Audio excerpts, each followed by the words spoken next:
Hello everyone, welcome to Chrome Tutorials. In this video we are going to see that how can we solve the site not loading correctly issue in Google Chrome. The error message that you are most likely to get in this scenario is the site cannot be reached.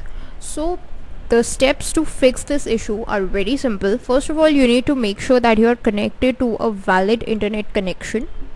If your internet connection is valid, then you can proceed with the solution discussed in this video.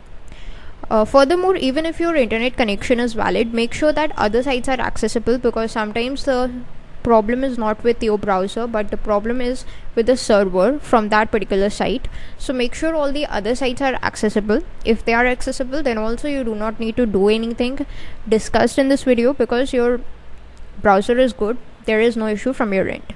But if both of these cases are not for you, then you can continue with the solution discussed in this video. The solution is fairly simple. Go to your search tab and just type in internet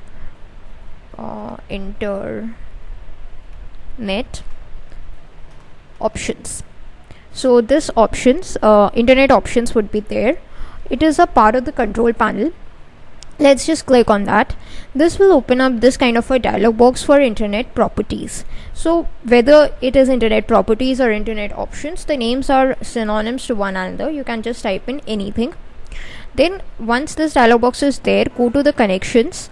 Make sure that the dial-up that is being used over here, the dial-up that is shown over here, you are not currently using it for the connections.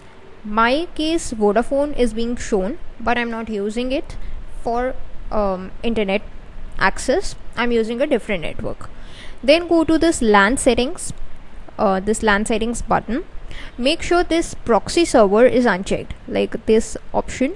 Use a proxy server for your LAN, so make sure that it is unchecked.